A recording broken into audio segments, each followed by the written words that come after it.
The line at register 4 was crawling, the kind of slow that makes people sigh too loud and stare at their phones like they can force time to move. A man in a worn jacket set down a small basket, rice, beans, cooking oil, bread, and a few cans with plain labels. Nothing extra. Survival things. He watched the total climb on the screen, then patted his pockets once, then again, and his face tightened like a knot. "I'm sorry," he told the cashier. "I think I forgot my wallet." The woman behind him snapped like a rubber band. "You have to be kidding. Some of us have places to be." The store manager hurried over, already wearing his stress like a badge. "Sir, if you can't pay, you need to step aside." Eyes turned. Whispers started. And the young cashier did something that made the noise of the whole store feel smaller. She reached into her own pocket, pulled out a crumpled 20, lunch money, bus money, the last in line between her and a hard week, and she paid for his groceries. The man stared at her receipt like it offended him. Then he lifted his head, looked right at her, and did something that made the whole store go silent. Before we continue, please like and subscribe, and let us know where you're watching from. Her name was Evelyn Carter. She was 24 years old, and she had learned how to smile while her stomach argued with her. She worked the early shift at Harbor Hill Market, an upscale grocery tucked between clean sidewalks and quiet houses with trimmed hedges. The kind of place where the apples were polished and the air always smelled faintly like coffee beans and expensive soap. Evelyn didn't live anywhere near those hedges. She rode 2 buses from a small apartment above a closed-down tailor shop. She shared one bedroom with her little brother, Jaden, who was 10 and still believed promises could fix everything. Their mother was home most days, tired in a way sleep couldn't cure, her medical bills stacked in a folder that never got thinner. Evelyn kept that folder in the kitchen drawer beside the forks so she wouldn't forget what she was working for. On the counter near her register, a tiny blue notebook lay open beside a store-approved pen. It wasn't for doodles. It was for numbers, shift notes, mistakes she had to explain, and the serial numbers of any large bills she handled, a habit the assistant manager had taught her after a counterfeit scare. Evelyn wrote neatly, like every digit mattered. She had another habit, too, one she never talked about at work. When the store got quiet, when her hands moved on autopilot, her mind played music. She loved the violin. She'd learned from old videos online, practicing with a second-hand instrument a neighbor had traded for a bag of groceries. When she played, she felt like the world made sense for a few minutes. Smooth, balanced, honest. But today, the world wasn't smooth. It was Saturday afternoon, peak hours, and the pressure in the building felt like a lid. When the man said he forgot his wallet, Evelyn saw what everyone else saw at first. Embarrassment, struggle, a basket of basics. She also saw what most people didn't look for. His hands were clean, nails trimmed. The worn jacket had expensive stitching at the cuffs. His shoes weren't new, but they were good leather, scuffed carefully, like someone had asked him to look older. And on his left wrist, just below the sleeve, a watch flashed for half a second. Simple face, but the kind of simple that costs more than a month's rent. He was calm in a strange way, like he was waiting for something to happen. The manager, Derek Mills, leaned in with a tight smile. "Sir, we can hold your items. You can step aside while you—" "I can't," the man said softly. "I'm not asking for charity. I just forgot." The woman behind him huffed. Convenient. Evelyn felt heat in her cheeks, not because she was being blamed, but because she knew that look. The look people gave when they decided who you were in 1 second. Her mother had gotten that look in clinics. Jaden had gotten it at school when his shoes were too small. She glanced at the basket again. Rice, beans, oil, bread, no wine, no fancy snacks, not even a piece of fruit. Evelyn's fingers brushed the crumpled 20 in her pocket. She hadn't planned to buy lunch that day anyway. She had planned to save it, to roll it into ones for the bus, to stretch it, but something inside her moved before the fear could speak. "I've got it," she said. Derek blinked. "Evelyn, it's okay," she said, keeping her voice steady. "It's just 20. The woman behind the man scoffed. but quieter this time. A few people looked away like they didn't want to be caught watching kindness. Evelyn paid, handed the receipt over, and slid the bag across the counter. There you go. The man took the bag slowly. For a breath, his eyes softened. Evelyn expected a simple thank you. Maybe a nod. Maybe a quiet, embarrassed smile. Instead, he turned the receipt over in his fingers like a judge examining evidence. Then he placed it flat on the counter between them, pressed it down with one finger, and said loud enough for the next register to hear, "I don't accept pity." The silence landed like a dropped plate. Evelyn's smile froze, but she didn't flinch. She had handled rude customers before, the ones who treated her like part of the machine. This was different. This felt planned. "I wasn't offering pity," she said. "I was offering help." He tilted his head. Help comes with strings. It always does. A few people shifted their weight. Someone's cart wheels squeaked in the quiet. Derek's face tightened again, that desperate look managers get when money and reputation are standing in front of them. "Sir," she was just trying to. The man cut him off with a small raise of his hand, like Derek was staffed too. "No, I want to hear her explain why she thought she could step into my business." Evelyn looked at him straight on. Her heart thumped once, hard, but her voice stayed even. "Because you didn't forget," she said. That sentence went through the air like a match. The woman behind him sucked in a breath. Someone near the candy rack whispered, "What?" The man's eyes narrowed. "Excuse me." Evelyn didn't raise her voice. She didn't point. She didn't smile. She simply spoke with the careful clarity of someone used to being ignored, someone who learned that calm can be sharper than anger. "You patted your right pocket twice," she said. "You never checked your left. And when you said wallet, you looked at the exit, not at your hands, like you already knew where it was, like you were waiting to see what would happen." A small murmur rippled through the line. Discomfort. Curiosity. A few people leaned forward. The man's jaw flexed. "So now you're calling me a liar in public?" "I'm saying the situation doesn't match the performance," Evelyn replied, "and I don't like being used." His mouth twitched. Not quite a smile, not quite a sneer. "Used," he repeated, like the word amused him. Derek cleared his throat. "Evelyn, let's just—" "Sir," Evelyn said to the man, "if you didn't want help, you could have stepped aside. You didn't. You stood here. You let everyone stare. You let them pile their judgment on you, and on me, and you stayed. That's not an accident." The store felt like it had shrunk. The beeping registers in the distance sounded far away. The man's eyes moved over her name tag, Evelyn, like he was committing it to memory. Then he glanced toward the front doors again, the same quick glance as before. That's when Evelyn saw it. Through the glass, just beyond the rows of carts, a black car parked at the curb, engine running. A driver in a dark coat stood beside it, not looking bored like a normal driver, looking alert, watching. Evelyn's stomach dipped. Why would a man with a driver forget his wallet? A proverb my mother used to say, Evelyn continued, her tone still quiet, is this: a proud hand can drop a coin, but it can't pick up humility. The man's face tightened. You're very confident for a cashier. The phrase was soft, but it carried a blade. A few people's eyebrows rose.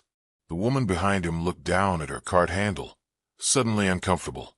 Evelyn nodded once. And you're very offended for someone who said he forgot his wallet. For a moment, it looked like he might laugh. Then his expression changed, and the air changed with it, like someone had opened a door to cold weather. He turned slightly, scanning the faces. You all heard her accuse me, he said, in this store, in front of everyone. Derek stepped in, voice careful. Sir, we can resolve this quietly. No, the man said. We'll resolve it properly. He faced Evelyn again. I didn't forget anything. I was checking my pockets for my phone. But now that you've made this into a scene, let's address something else. His eyes dropped to the counter, to the blue notebook beside her pen. You write down serial numbers. Evelyn's pulse spiked. It's store policy for large bills. Is it? He said, and his voice carried just enough doubt to make people lean in.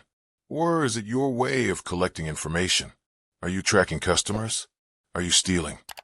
A hush spread again, heavier this time. The kind of hush that isn't curiosity. The kind that makes you feel alone. Derek's face went pale. Sir, that is not. The man raised his voice slightly, not loud, just firm. Call security. I want this handled. I'm not leaving until someone explains why an employee is keeping personal notes about money. Evelyn felt the ground shift under her. This wasn't just rude anymore. This was an attack with a plan. And the worst part? People were already unsure. That's how it worked. That was easy to plant. A security guard approached. Marcus Reed, broad shoulders, calm eyes. The kind of man who rarely smiled but didn't enjoy being cruel either. He looked from the man to Evelyn to Derek, reading the room the way trained people do. What's going on? Marcus asked. The man spoke before anyone else could. Your cashier accused me of lying. Then I noticed she keeps a record of serial numbers. I want her investigated. Evelyn took a slow breath, the way she did when Jaden had nightmares. Marcus, she said, keeping her voice respectful. You've seen me write in that notebook. It's for the register, not for customers. Derek can confirm, and the cameras can confirm what happened here. The man's eyes sharpened. Cameras, he repeated, and something flickered behind his expression. Annoyance, maybe, or caution. Derek hesitated. That hesitation was loud. Evelyn's throat tightened, not from fear of being wrong, but from fear of being treated like she didn't deserve proof. Marcus looked at Derek. Are we pulling footage? Derek glanced at the man's watch, then back at Evelyn. We don't usually. The man stepped closer to the counter, voice low now, meant only for Evelyn. Do you know who I am? Evelyn met his gaze. I know what you're doing. His eyes hardened. You're making a mistake. Evelyn's hands stayed flat on the counter, so nobody could claim they were shaking. Another proverb, she said softly, is this: the truth doesn't need a costume. A few people exhaled quietly, like they'd been holding air without realizing. The woman behind the man, her name tag on her jacket said Tessa, shifted forward. Eyes narrowed as she glanced toward the window. She seemed to finally notice the driver, too. The man turned, catching her stare, and his voice snapped back to public. I want her suspended, he said to Derek. Immediately. And I will be contacting corporate. I have influence. I don't tolerate disrespect. There it was. The status marker he couldn't hide anymore. Not the watch. Not the driver. The way he said influence, like it was a weapon everyone should recognize. Derek swallowed. Evelyn, let's step into the office. Evelyn felt the impossible choice forming in front of her. Step into the office quietly and let the story become whatever they wanted, or resist and look guilty. She turned slightly so the line could hear her, not as a performance, but so the truth wouldn't be trapped in a back room. I will step into the office, she said, after we preserve the footage and after you document why you're doing this. Derek blinked. What? Evelyn's voice stayed even. If you're going to punish me based on an accusation, I want it written down. Date, time, reason. And I want the footage saved. Marcus's eyes flicked to Derek again. Something in him shifted, complicit to uncomfortable. The man let out a small laugh, sharp and controlled. Listen to her, he said. She thinks she runs the place. Evelyn didn't look at him. She looked at Marcus. I'm not trying to run anything, she said. I'm trying to keep my job based on facts. Tessa raised a hand a little, unsure, like she didn't want attention but couldn't stay silent anymore. She said. I saw that driver outside before. He was holding a wallet. The air changed again. A few heads turned toward the window. A few people murmured, really? The man's neck went stiff. That's ridiculous. Tessa's face flushed, but she pushed through. I'm a nurse. I work with people all day. I know when someone is putting on a show. He looked right at the car when he said he forgot, like he was checking something. The man's smile vanished. Evelyn's heart beat hard, but she didn't let relief show. Relief could be used against you too, like you were too eager to be saved. A voice came from the side, calm and professional. She's right to ask for documentation. Everyone turned. A woman stood near the end cap display of olive oil, holding a small clipboard and a reusable bag. She looked like a normal customer, except for the way she carried herself. Straight spine, eyes that missed nothing. She stepped forward and flashed an ID badge, quickly to Derek and Marcus. "Lena Ortiz," she said. "Regional Compliance and Loss Prevention." Derek's face drained of color. "Ms. Ortiz, I didn't know you were." "I didn't announce my visit," Lena said. "That's the point." The man's eyes narrowed. "This is unnecessary. I'm the customer." Lena's tone stayed polite. "And she is an employee. Your accusation involves store policy and privacy. That makes it my concern." Derek's mouth opened, then closed. Marcus straightened slightly, like he was grateful someone with authority had finally entered the room. Lena looked at Evelyn. "Did you pay for his items with your own money?" "Yes," Evelyn said. "Did you touch his wallet, his phone, or any of his belongings besides bagging the groceries?" "No." Lena nodded once. Then she faced the man. "Sir, you claim she is collecting customer information through serial numbers. That policy is documented in our training materials and used only when cash is tendered. You paid with no cash. There is no serial number connected to you." The man's lips pressed thin. "She accused me of lying." Lena tilted her head. "That is not theft. That is speech. And if you have a complaint about tone, you can file it through customer service, not by demanding immediate suspension." A quiet thank you floated from somewhere in line. Someone else muttered, "Finally." The man glanced around and realized the room had shifted. The crowd that had been silent was now watching him, not Evelyn. Lena turned to Derek. "Pull the last 10 minutes of footage from Register 4. Save it. Then we'll step into the office and review." Derek nodded quickly. "Yes, of course." The man lifted his chin. "I won't consent to being recorded." Lena's voice stayed even. "You are in a store with visible security cameras. Consent is not requested. It's disclosed." That sentence landed clean and final. Derek motioned toward the office. Marcus followed. Evelyn walked with them, her shoulders back, her hands steady at her sides. She could feel eyes on her, but for the first time, those eyes didn't feel like judgment. They felt like witnesses. Inside the small office, the air smelled like paper and cheap coffee. A monitor showed the camera feed. Lena leaned in, scrolling back with practiced fingers. There it was on the screen. The man patting the right pocket twice, never the left, his eyes flicking toward the door. Evelyn's calm face, her reaching into her pocket, the crumpled 20, the receipt sliding across the counter. And then, clear as daylight, another angle showed the front window, the driver outside, holding a dark wallet in his hand, waiting by the running car.